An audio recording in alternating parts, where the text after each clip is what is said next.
दोस्तों, हम इस वीडियो द्वारा देखेंगे कि कैसे एक 22 साल लड़की ने अपने वासना की प्यास बढ़ती गई और एक दिन एक नौजवान युवा साधु ने उसकी इस इच्छा को पूरी की।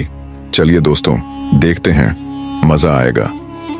हिमालय की तलहटी में बसा एक छोटा सा गांव था जिसका नाम था शांतिपुर। यहाँ के लोग सीधे सादे और धार्मिक प्रवृत्ति के थे। गांव के पास ही एक पुराना मंदिर था जहां साधु संत आकर ध्यान और साधना किया करते थे। इन्हीं में से एक युवा साधु था, अयोध्यानंद।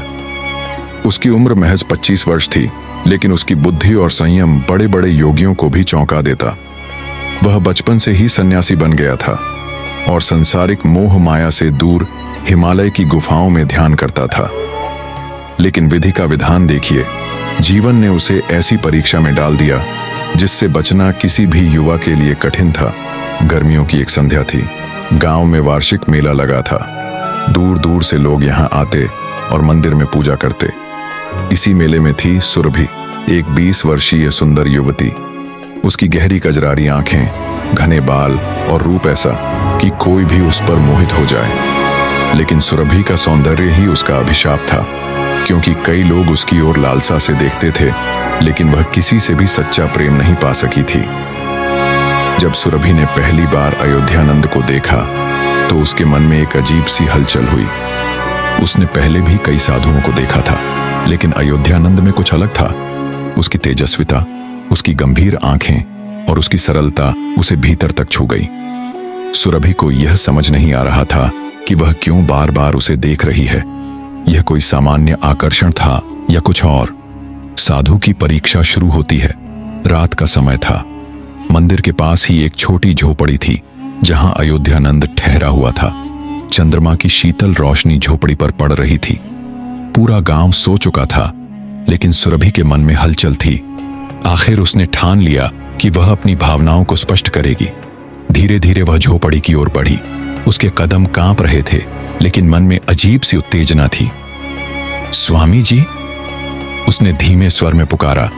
अयोध्यानंद ध्यान में लीन थे। उन्होंने अपनी आंखें खोलीं और द्वार की ओर देखा। कौन? मैं सुरभि। क्या मैं अंदर आ सकती हूं? साधु ने कुछ क्षण सोचा और फिर उत्तर दिया, आओ। वासना और प्रेम की टकराहट सुरभि अंदर आई। उसका हृदय तेजी से धड़क रहा था। अयोध्यानंद ने उसकी आंखों में झांका। वहां एक अजीब सी बेचैनी थी, जैसे कोई प्यास जो बुझने को आतुर हो। क्या बात है बेटी, इस समय यहां क्यों आई हो? साधु ने शांत स्वर में पूछा।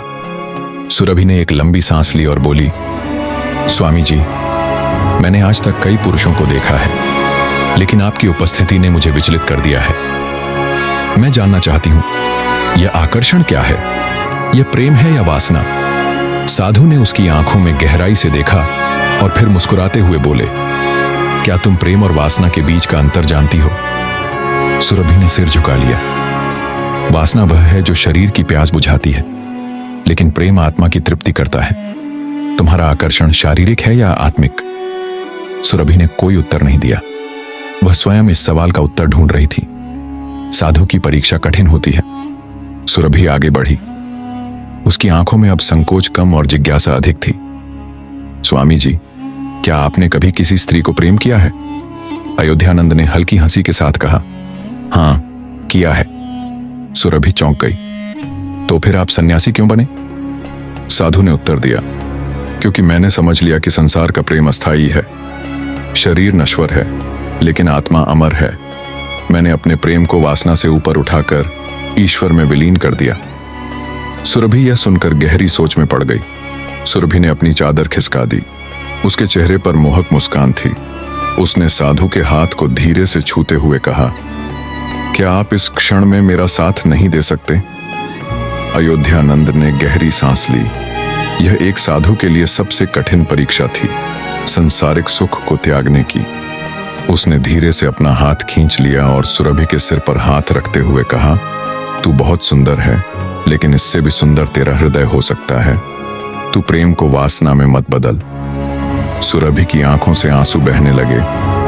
उसने साधु के चरणों में गिरकर कहा, अब मैं समझ गई स्वामी जी, प्रेम और वासना में कितना बड़ा अंतर है। आपने मुझे सच्चा प्रेम सिखा दिया। उस रात अयोध्यानंद ने सिर्फ एक स्त्री की वासना को तृप्त नहीं किया, बल्कि उसे सच्चे प्रेम का ज्ञान भी दिया। सुरभि एक नए मार्ग पर चल पड़ी। अब वह प्रेम को केवल शरीर तक सीमित नहीं रखेगी, बल्कि आत्मा के स्तर पर अनुभव करेगी।